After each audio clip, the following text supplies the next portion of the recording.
welcome back to Diving In Deep. Today we have an incredible guest, an artist whose voice and storytelling have captured audiences worldwide. You know her from her powerful hits like Somebody's Daughter and Jersey on the Wall. But before we jump in, please make sure to subscribe to my YouTube channel and write me a great review.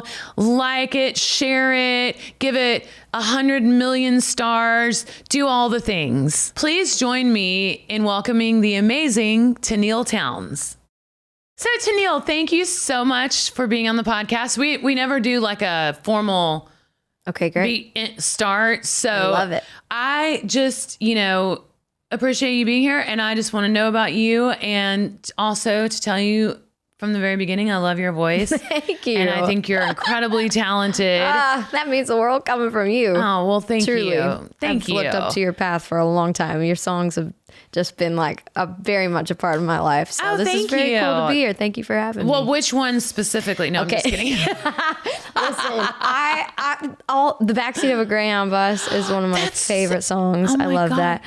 And okay, wait. It's funny you say that 'cause Saints and Angels, because Victoria Banks is a fellow Canadian who I love That's right. She is with from all my Canada. heart. And that song, I've heard her tell the story of like writing it, and the first time she heard you singing on the radio with that song, and that one's got a special place for me. You just named two of my favorite Well, ones good. that I've Thank ever gosh. recorded, and I didn't write either of them, so I can brag on them. But That's awesome. And those are both kind of cult following songs. Like if you're like a real fan, you know the. Which I am. Yeah. Well, thank you so much. I really love Oh you. gosh, Backseat is just. Incredible song, and you sing it it's so well done. Well, It's I just the copied whole thing. Hillary's demo.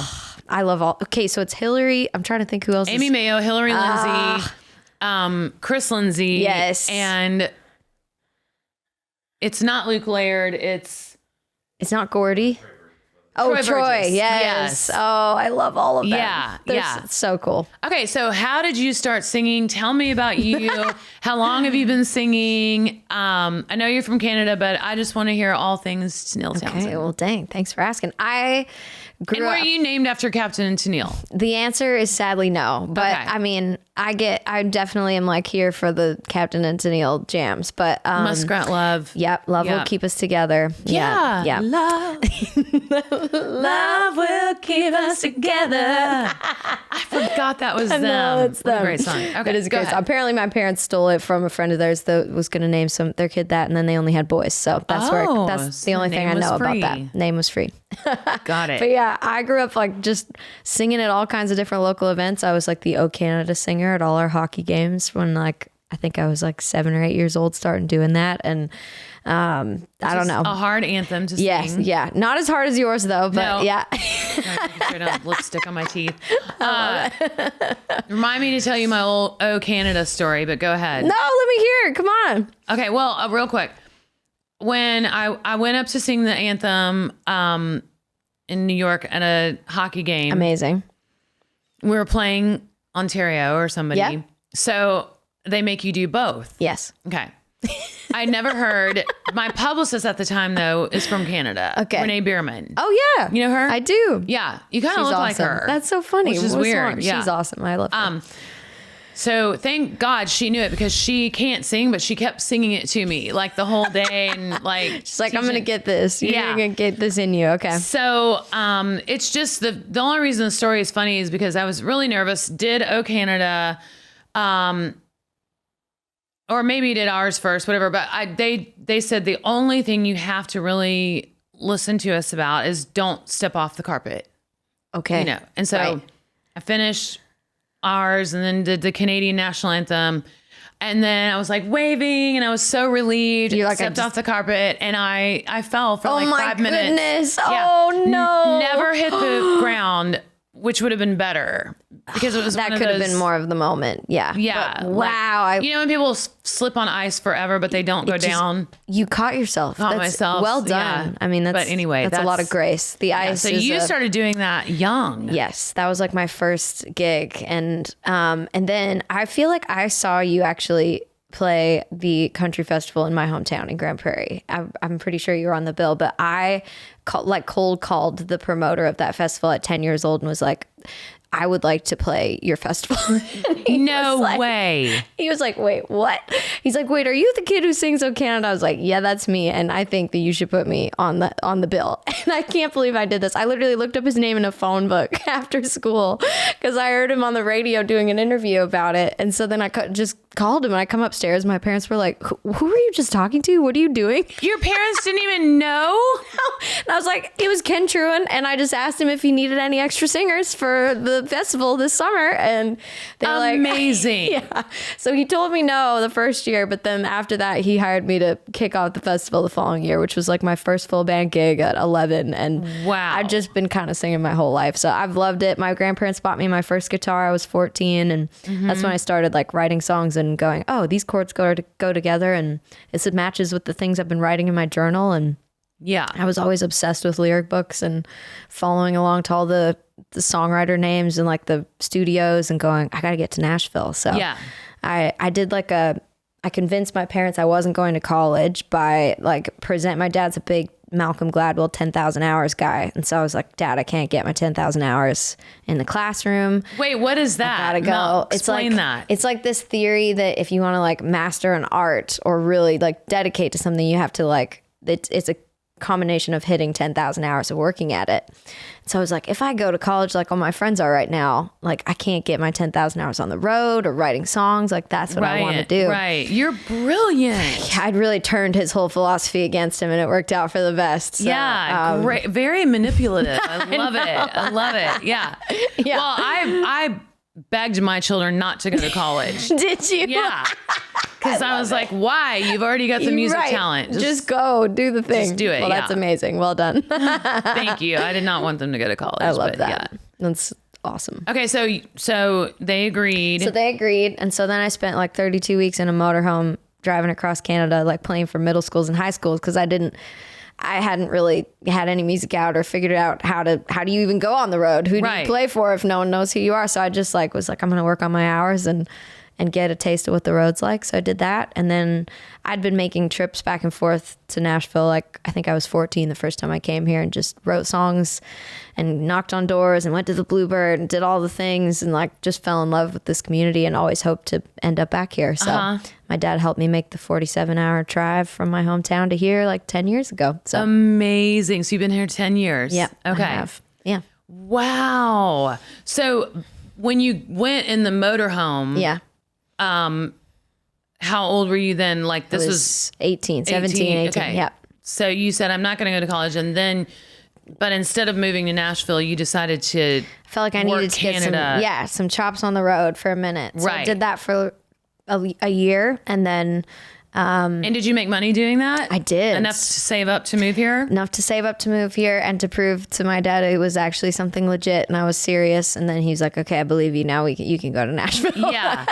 That's incredible. Do you have siblings? I have one younger brother. Yeah. Okay. And is he musical? He is not. I'm sure he could be. He's very good at whatever he picks up. He's just kind of like one of those kids. But but no, I was sort of the weird music one that my grandfather, who I call my papa, like had a guitar in a closet that he hadn't played in years and like gave to me at some point. But everyone loves music. They're like at a wedding, everybody's always singing, screaming, like having a good time, but nobody like, it wasn't something that was happening around the house. Yeah. I was kind of the weird one with that. Well, that's how it was with our family. Like both my parents, I think my dad had a beautiful voice. My mom has rhythm and she can sing, but neither of them did it, but they pushed their children into doing it. Yeah. I've never interesting. Yeah, I've never really had a great explanation as to why or they just loved it. Yeah, they loved it. And when they realized that we could do it, I think they were just going to try to get us out of our small town. Right.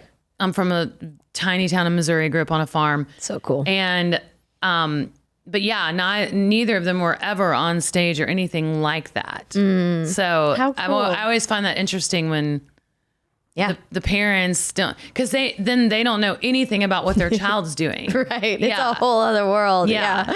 I know. I just feel like anything in the arts, like every time I see parents bringing kids to shows or something, I'm just always like, oh, you're like lighting this fire in somebody that music more than anything. It's just good medicine. You know, it's good to have in your sphere. And I think it's a hard dream to chase in moments for sure, but it's so good. Yeah. Well, like my son was saying earlier, it's writing especially is so cathartic. You know, it really is. If you are musical, that's your therapy or whatever. It's like a place to put how you feel. Exactly. Yeah. I don't know. I'm not the best at talking about it most of the time, but I can write about it. It feels like it's safe. Yeah. Me too. I mean, I have a really hard time telling people, you know, my thoughts. Yeah. Me too. And especially like siblings, family members, you know, stuff like that. But writing it out is so much easier. Yeah. I agree. And it's so amazing to like, you put down your thoughts or feelings and it's like, oh, someone else can feel the same way. And then we can like feel better together. It's pretty amazing. Yeah. Which is, you just came up with a great song title. Let's write it. Better together. Let's write it together. Let's do it. Yeah. I'm in. So what did you think of Nashville when you got here? Because I am a lot older than you, but I thought this is the biggest, most metropolis city I've ever been to in my life. Yep. I was terrified. Oh, same here. I was like, there's like ramps on the roads, like they're stacked on top of each other. That's so crazy. Yeah, I was terrified. I've never seen that either. Yeah. Are you from a small town? I am. I'm not. My parents are from a super, super small town, so that's where we spend a lot of time. But then we actually moved to like the bigger city that was like. Now explain Canada to me, because you guys don't have states. No, we have provinces and territories. Yeah. Provinces and territories. Okay. Yep. Are you from a province? I am from a province. I'm from Alberta, which is like north of Montana. And I've been there. You've definitely been there. You played. Yeah.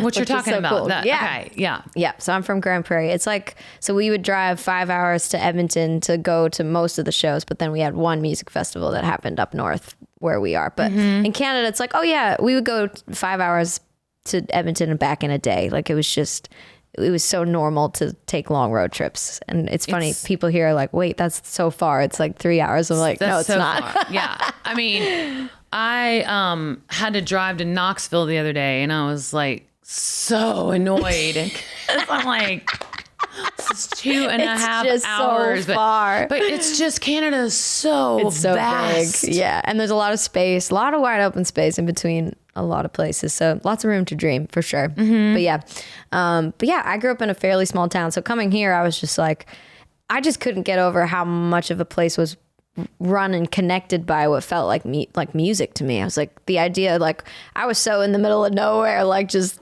dreaming about doing it. And it's like, you come here and more people like it and you can write with other people. And like that whole, like, my mom came the first time we got here and we just drove up and down Music Row constantly. And I was like looking out the window at all the things and going, oh my gosh, this is where it happens. Yes. Yeah. It was so cool. So, but yeah, we went and did all the tourist things and I just really fell in love with like the heart of music that I feel here. And I still feel that. It's a pretty cool place to be. So, but yeah, I came and then I just kept coming back and forth as much as mom would let me skip school. And then yeah, moved here. And I remember my dad, like we pulled into town after this 45-hour road trip. It was the only time we drove and not flown to come here. Thank God. Yeah. And so I still have the truck that I made the trip in. And it's still like my piece of home that I drive around with. Oh, wow. That you drive today. Did you drive it here? I did. Yeah. It's wow. my little what kind of truck is it? It's a Tacoma. It's definitely seen better days. It's kind of the check engine lights. It's not as sexy as what I thought you were going to say. I thought it's not like a cool Ford Ranger. Right. I thought it's a Tacoma. It's a Tacoma. But it's okay. In 10 or 20 more years, it'll be like. I will let it catch up. Yeah. Then it'll be cool. Gosh. Yeah, totally. But it's good. It's my piece of home. And, but yeah, I got here and dad kind of like, I don't know, set me up. And then we went to a Bluebird show that night and we went to like one of the guitar shops and like everyone in the store playing was so good. I was just like so overwhelmed and like I have got to go home and practice. And so I just would like go and see as many live shows as I could and then go home and write songs all night. How long would you stay each time? So after I brought my vehicle here, I would stay for months really. And then I'd fly back for like a month and go do some house shows and go make some money. Cause with the work visa, like not being from here, like just getting a job somewhere, unless I did a lot of babysitting, right. a lot of like cash things, but yeah, it was just kind of like, I couldn't really have a job that had all the official employment stuff. So I'd go home and work and then come back here and stay as much as I could. And then I did that sort of back and forth thing for a few years, and then met different writers that introduced me to people at ASCAP, who introduced me to publishers, who introduced me to Sony, and it just kind of like kept rolling from there. So amazing. Yeah. Wait, so the first time you came when you were 14, what'd you do? Like, because we're so similar. I came to Nashville with my brothers and a manager that we had at the time, and I made a little record, like a little amazing 45 record. Oh, I love that. Yeah, it was so, but what was the song? it was called I'm Gonna Be the Only Female Fiddle Player in Charlie Daniels' Band. Stop it. That's incredible. That was the name of the song. I didn't write it. I love it. Yeah, I never started writing until I got my record deal. And then the B-side was called What Does a Nice Girl Do in the Meantime? And I'm like 10 or 11. Wow. What does a nice girl do in the meantime? But I mean, I started singing in bars at like 6 years old. So it's very similar to your experience. But yeah, I mean, and then I remember we did Fanfare one time. But what did you do? Like, did y'all just stay in a hotel and so you just came here at 14 to just kind of see it. Check it out. So I had randomly been in this songwriting workshop that was happening near my hometown. Okay. And so one of the mentors had come from Nashville, and he said, you should come and write some songs if you ever want to make a trip to Nashville. And I was like, well, what are you doing next week? Like, I want to go. And so I did write. He was amazing and set me up with a few people to write with. And I wrote some songs with him. And then we did all of the like just Nashville thing. We went to the Grande Prairie and we went to the Bluebird, and we drove up and down Music Row and just did as much of like the Nashville things as I could, and loved every second of it, and was like, when can we come back and write more songs here? Your name should be Tenacity instead of Tenille. Like, for you to say at such a young age, you know, I'll come down and write with you. Like, that's amazing. It was just like, I was like, the Nashville, like the place I've been reading about in all these lyric books. Like I was dying to go. I was so excited. Yeah. So, but yeah, I always hoped I'd end up getting to live here and be a part of this community. So it feels good to be here. Yeah. And I assume your parents are still in Canada. Yep. And do you know Terry Clark? I do. I love her.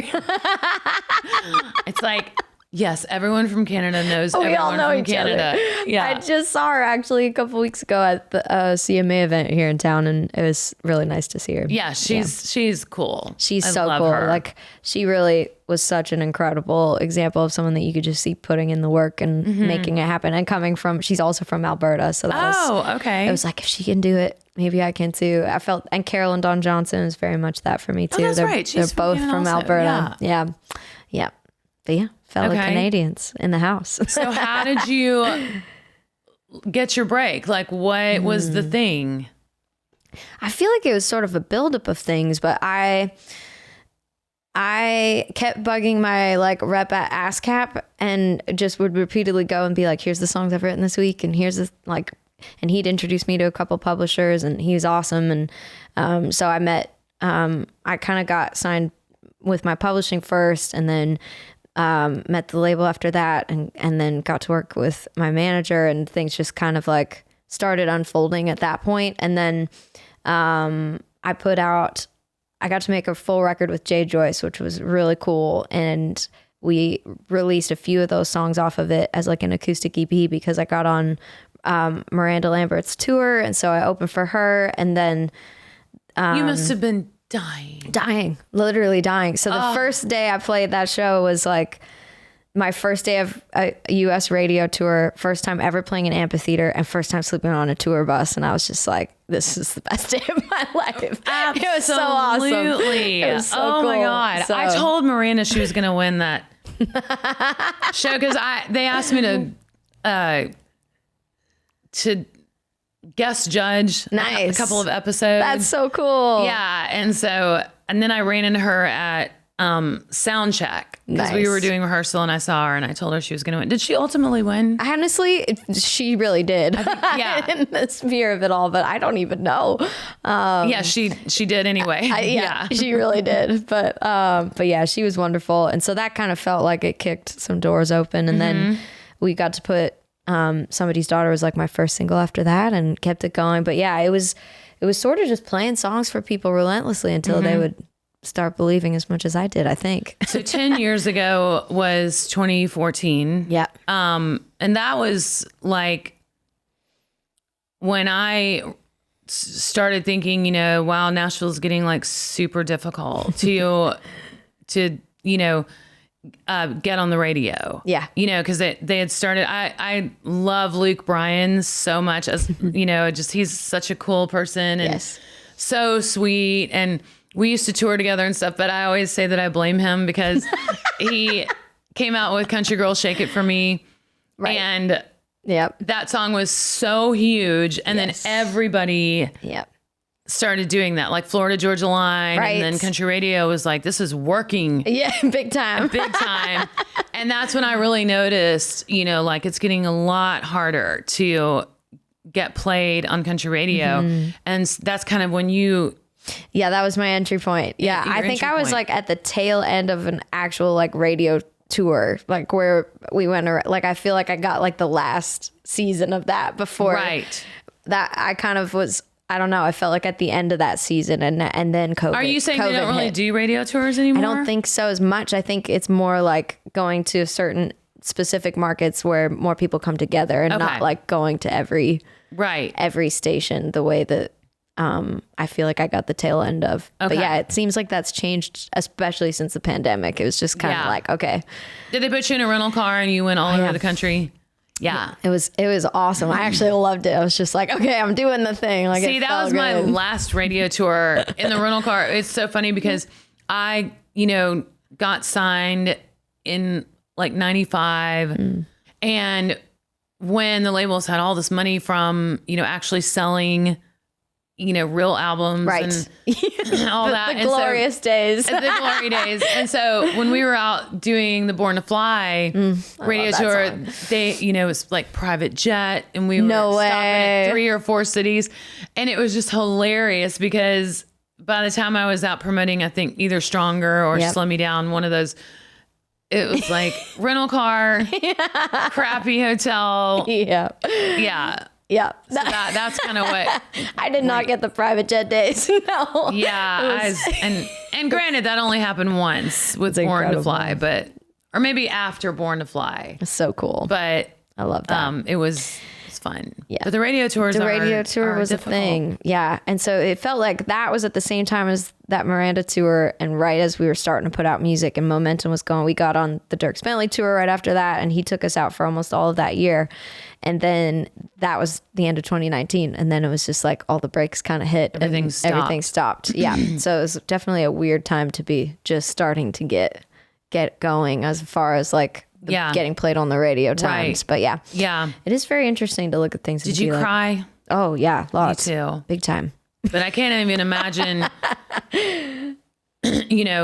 being at the place where you were when that happened because, I cried and I was already established and all that. And I still was so bummed about, having to, and now I'm so tired. I wish I could cancel a year, but it must have been devastating. It was a lot. It was a lot of the breakdown. Like I had just, been out on the road for like at that point, almost 2 years with my band. And it was like, okay, like I can't afford to keep paying everybody and we have no shows. And like, it was just this like, oh, okay, we're pivoting things. And also just like, I don't know, I feel I think I'm overly sensitive to a fault at a lot of moments in my life, but it's just like, it was so heavy. There's so much to like, I don't know, feel sad about in the world at that time. It was just kind of like definitely breaks on things. So I was really excited when things started to pick back up after that and to be able to keep getting music out. We did put a whole record out during that time. And so it felt really good to get to go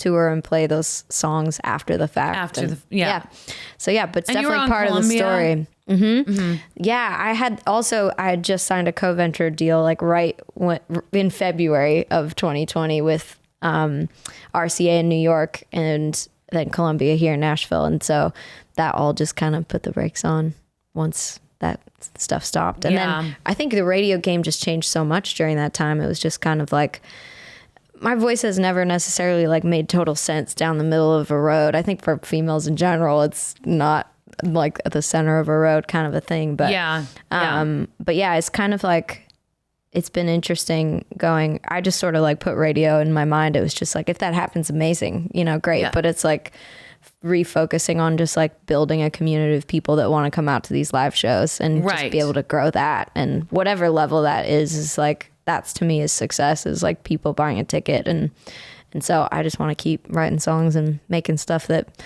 I don't know, makes people feel something. So that's it's very different than I thought it was going to look like, it's just kind of like shifting your mind. I'm sure that's just what life is in general, but I mean, that's where I'm at. So many things in the world are like that, or, just lots of things are different than it's definitely not, I feel like for so many years it was the same program. Yeah. Even all the way back to like Hank Williams and Patsy Cline and the Beatles and all that. Like you'd get a record deal and make the record and then go on the road and sell albums. And, that was a very, very long period of time. Right. Where it was like a system. Yeah. A system. Yeah. Totally.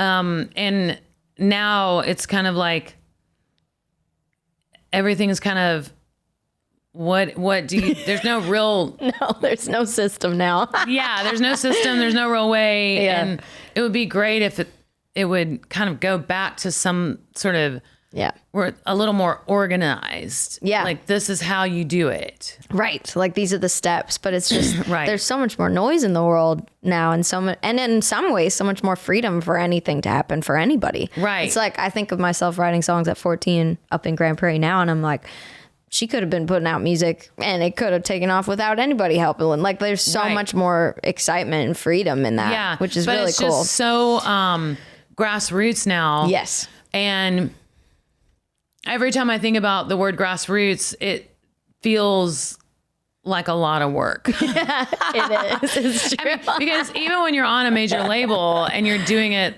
the old system way, it was still a lot of work. Totally. Tons of work. But at least you felt like, I'm probably going to become famous because of this.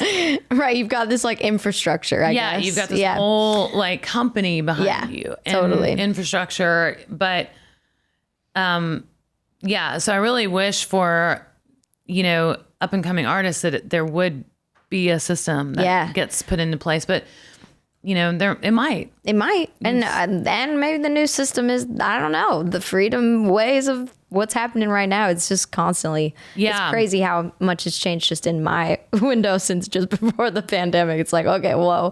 But I can't imagine. It's been quite a ride. So I definitely have been like, okay, let's just kind of keep reevaluating what I'm doing and trying to really focus on just the heart of the music at all of it. But I've just recently decided I've gone independent and I'm kind of flying on my own and at the point where I'm trying to work on this new record and really take a step back for a second and be like, okay, without all of the machine of things, it's like, what do I want to say and do? And like, let's just focus on that. I feel like when, you go independent, you're not in the old system. Yep. The pressure, because a lot of people used to make an album and they would have, 2 or 3 amazing songs, which I never did this, or I tried to never do this. I mean, I hope nobody thinks I did it. And then the rest would be like filler. Right. Whereas I wanted every song on the album to be amazing, to where matter. It could be, that could be the single, that could be the single. Every song could be the single. Right. Could be the one. Yeah. Where now, you have to put out something extraordinary. Right. It can't just be an okay song. Yep. Or a song that just kind of rolls by. Right. It has to be very, very special. Yes. Totally and true. that's kind of part of the grassroots part of it, you know, where how are you going to get people talking about you? Right. Yeah. Yeah. That's definitely a challenge. And there's so much noise and so many people doing that. You know, it's kind of like the idea of the art having to be great first, and then like being able to also be really skilled and kind of entrepreneur like in your way of serving it up to these algorithms and hoping for the best. Right. It's just kind of like so much of the world feels, at least in my experience lately, is very much run through the screen. And it's just kind of like, okay, that's really kind of hard artistically. Oh my God. It's like, that's not what I'm wired for. Art. Yeah. It's the opposite of art. It is. It's very counterintuitive. You know, it's just like if you're an artist and you want to create, and you do want to be commercial.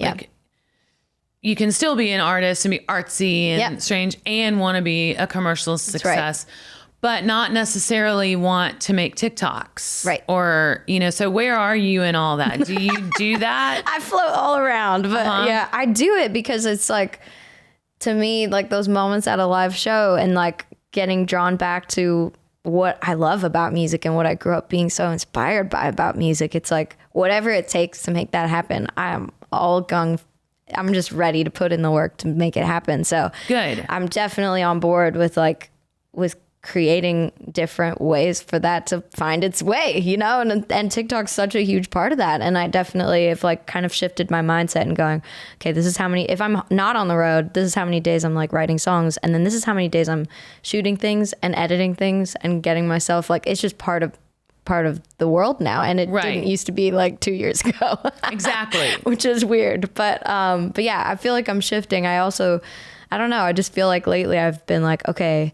it's so much of it can feel like a hamster wheel. And it's just like, I know that the art is suffering because of that, because it's just like constantly going, what am I posting today? And what am I doing? It does something to your soul it's been hard. Yeah. It does something to your soul that part of your soul needs to be working. Yes. To be able to create the incredible music, like a song like Backseat of a Greyhound Bus that, you know, I didn't write it, so I can brag on that. I always want to say that. And that's what I'm bragging on is the writing aspect of that song. That story is just so amazing. So beautiful. But yeah, it's like I saw an Instagram the other day that said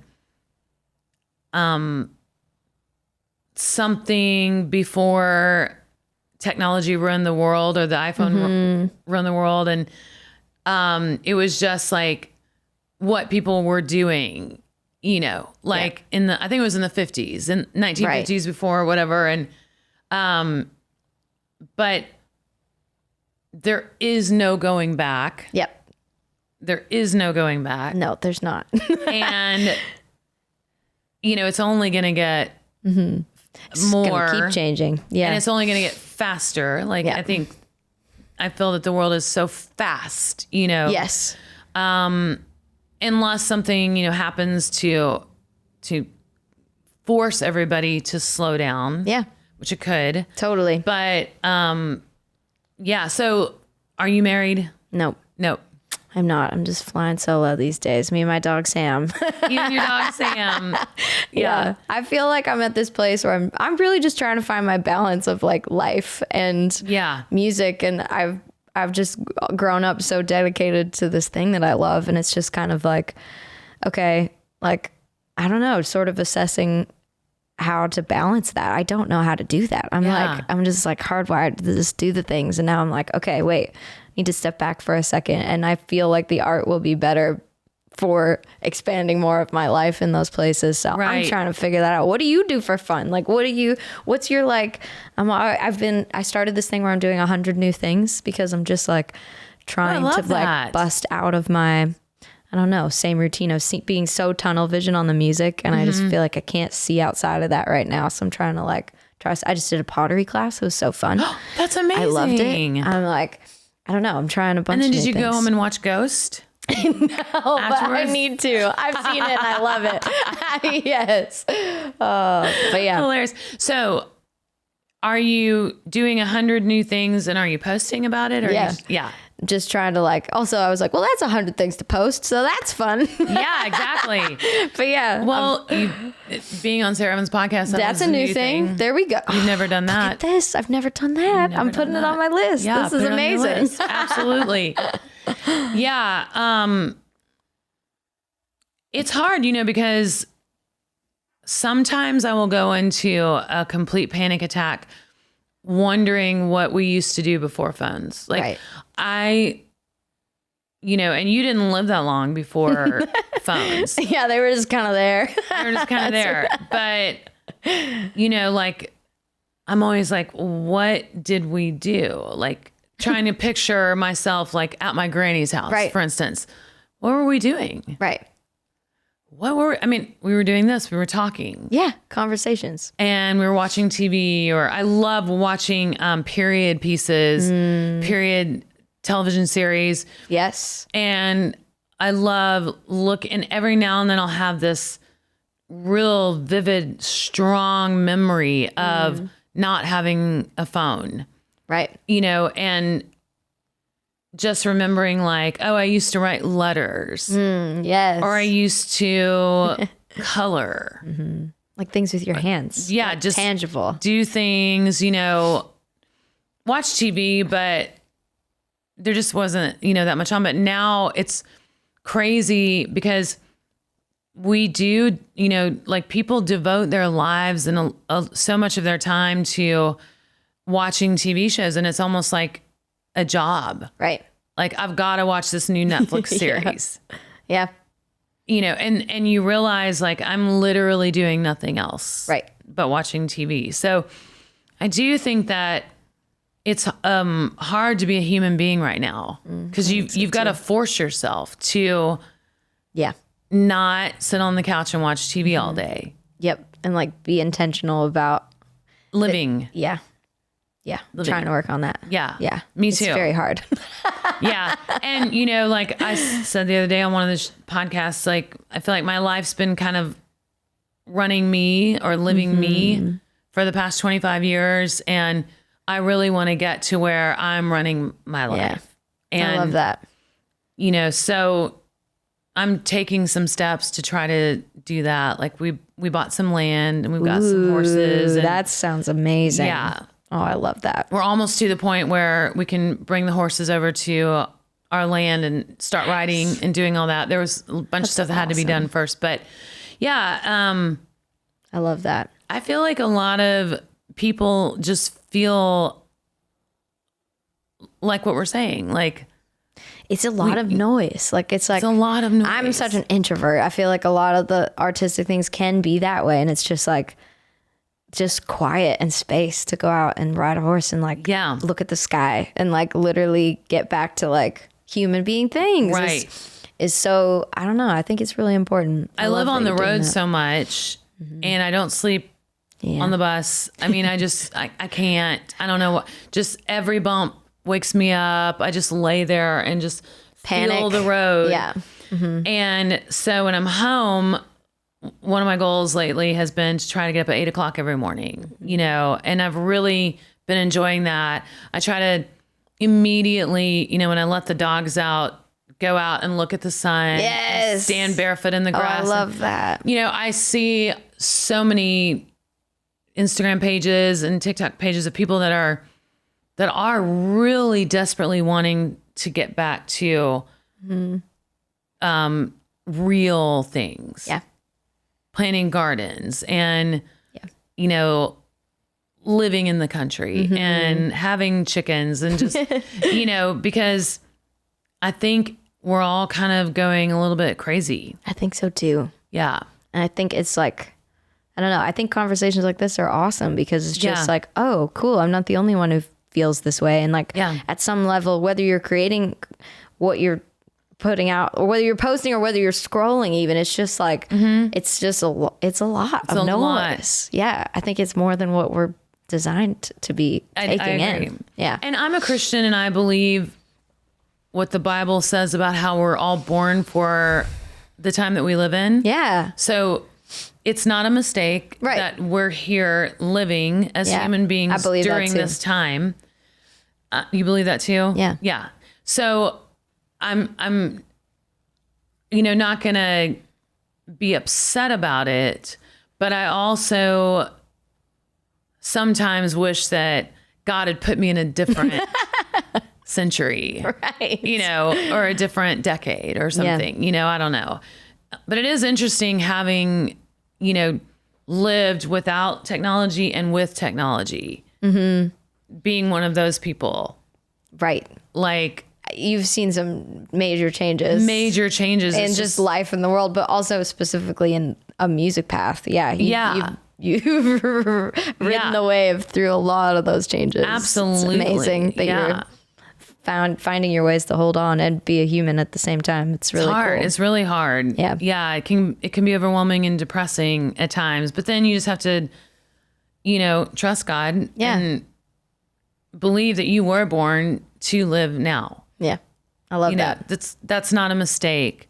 Yeah. God's never surprised. Right. Or anything like that. So, I love that. So you're an independent artist. You're writing a project right now. I am. I'm working on what's going to be next. And you said you wrote with Jeff Trott yesterday. Today, yes. Today. I did. I just came from there. Awesome. He was speaking about how much he adores you. Oh, and I the music adore you him guys too. have made. And he's awesome. He's also one of those, I feel like, who's just very open to, like, I don't know, trusting the music and the process of that, which feels good to be around. So I've just been writing a bunch and exploring some different production things and just going, okay, like it's very much feels right now like it's so song by song. It's just like, let's throw this out there and see. And I just really want to be careful about still creating something that I look back on and is like, I don't know, a part of a bigger story, Right. Yes. Like, people always say,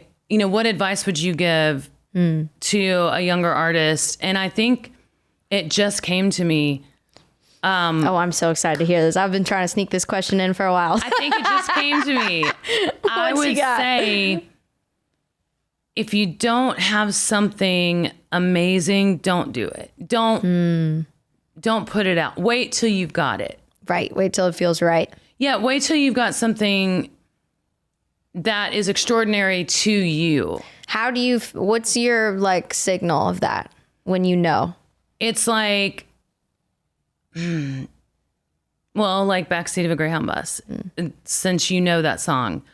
To me, that is an extraordinary song. Yeah.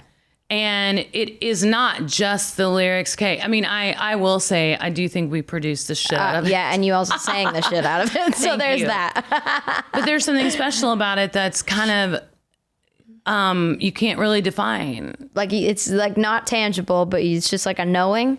It's just like, a knowing. Yeah. And, I have tried, like, I guess that's what I was saying earlier, is I've tried to always record songs that I feel that way about. Yeah. And, I hate every song I write immediately.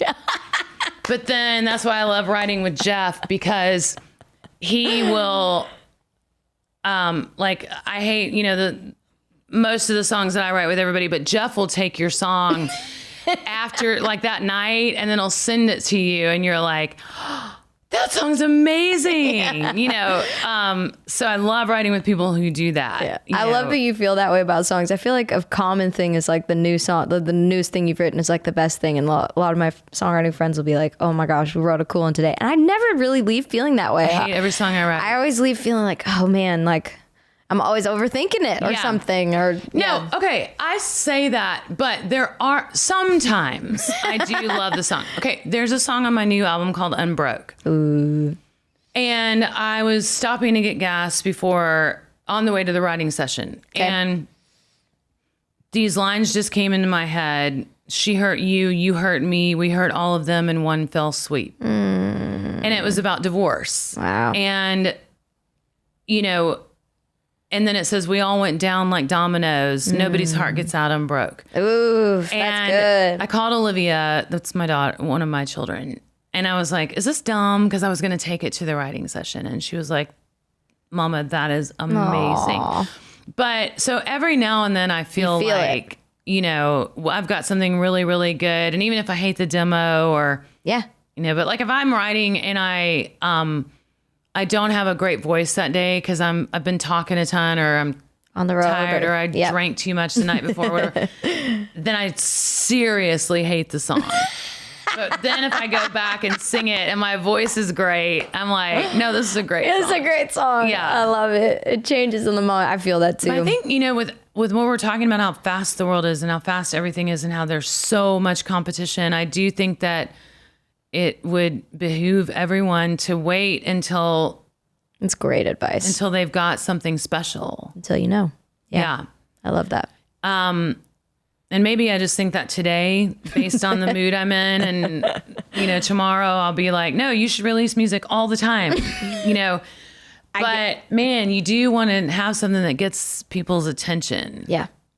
I think that's very valuable advice. Yeah. It's very easy to get to the mindset of, oh, just put it out and just put it out. But that's really... Because you start to panic when you go too long without putting something out because... Especially right now. Yeah. And the life of a song feels so much shorter. Like it just... Exactly. It just exists faster because our attention spans are different. That's like it's just like, which in some ways helps me to think about like a little less pressure too, where it's just like, this is going to be a moment and like it doesn't have to have as much of an emphasis. But I agree, like it's got to feel right. It's got to feel right. And it's good advice. You want to think of it as like, because how do people become famous, now? I don't know.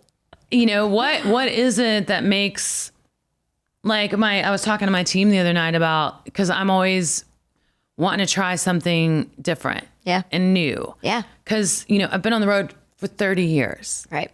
I mean, the 90 minutes I'm on stage, I'm obsessed with. Yeah.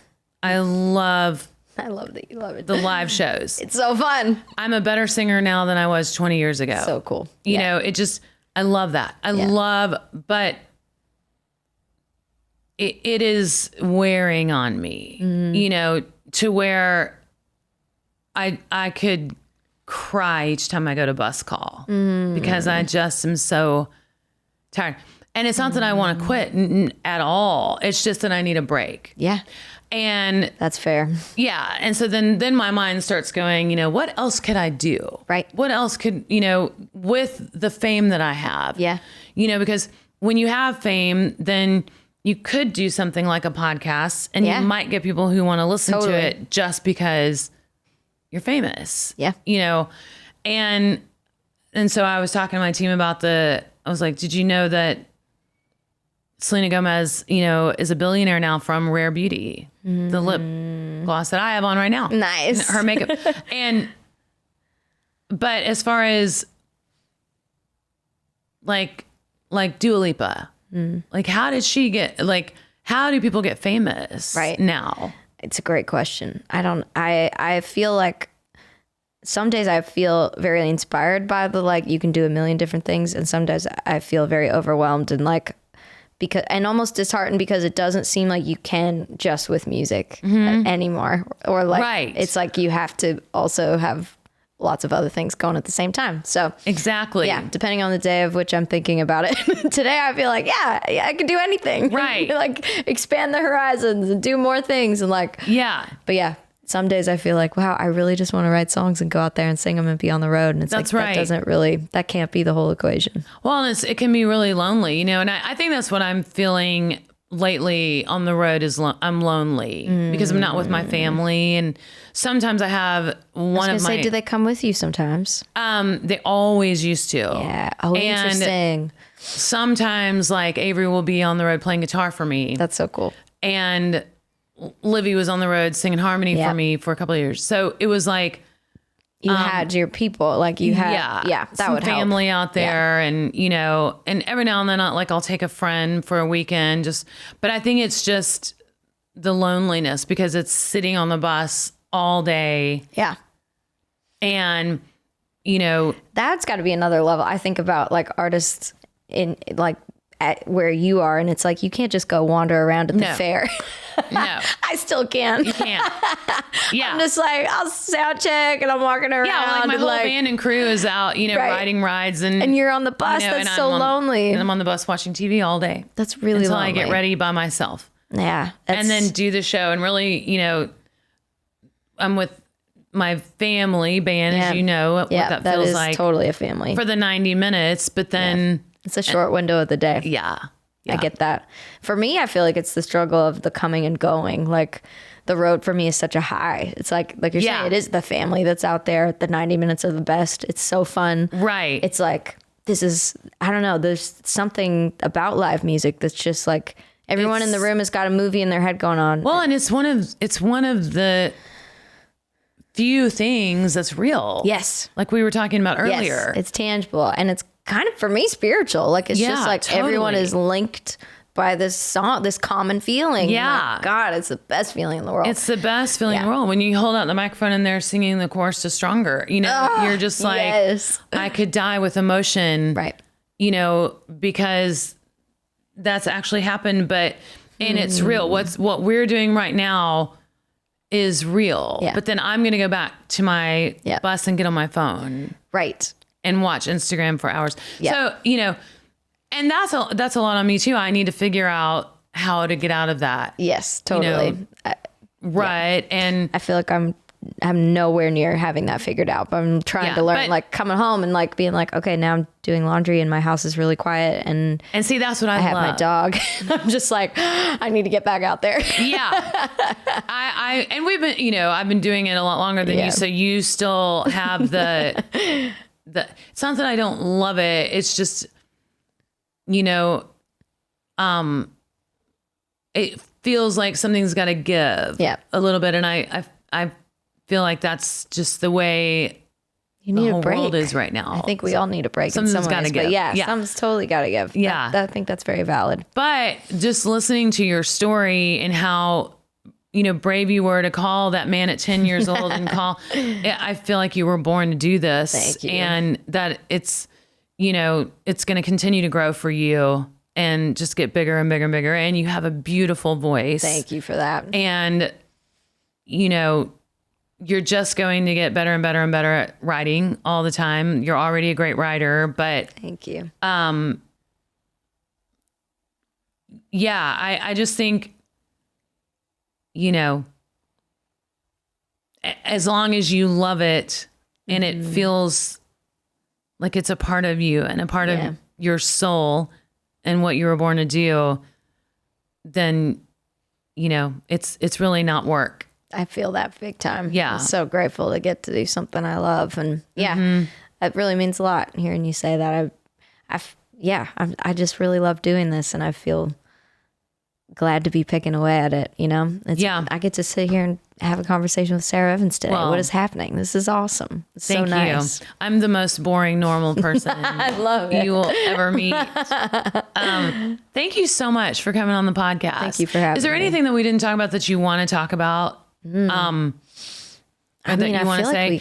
And also, I want to know how, I want everybody to be able to know how they can find you and hear you and like what's the name of your album and tell me all those things. Yes, I'm still in the very early stages of figuring out this whole next project, but we're about to go on the road for a Canadian tour this fall, which I'm looking forward to. So we'll see everybody on the road, and then I'm gonna keep working away at whatever the next part of the music is. We have this thing called The Crew that's like my fan club where I'm writing like people's names on the trailer that are I love that. signing up for different levels, especially now as an independent artist. It's kind of like a way to like tangibly feel like a community as I'm like navigating this new world. So I just parked the trailer and like wrote a bunch of names on there with Sharpie the other day, and it was pretty emotional for me to be like, yes, these people they're jumping in at the beginning of like a whole new thing and really believing with me, and true it fans. means a lot. True fans, true people that love what you do. Yes, yeah, it's pretty awesome. So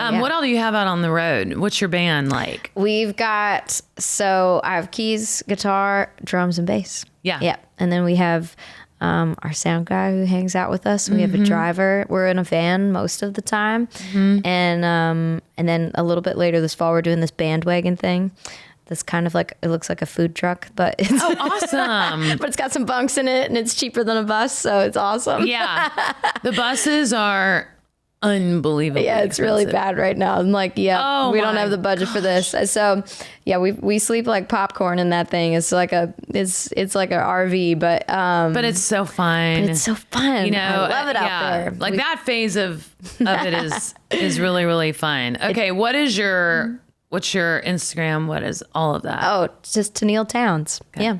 So 1 N, 2 L's. Yeah. Wait, every time someone says something like that, it confuses me so bad. 1 N. So it's like Captain and Tenille. Yeah. Is it spelled the same way? It's not. Oh, shoot. I know. It's Tenille. And then Townes, like Townes Van Zandt. Okay. But yeah. Got it. Thank you so much. It was Thank you. Wonderful talking to you. It's such a joy to talk to you. We should write together. Please. Yeah. You tell me when. I'm there. Okay. I would love that. Thank you for having me. Absolutely. It's really cool to Thank get to chat with you. That's a wrap for today's episode. I hope you enjoyed this deep dive with Tenille Townes. And if you did, please subscribe to my YouTube channel, write a review, and rate it. Thank you so much. I love you.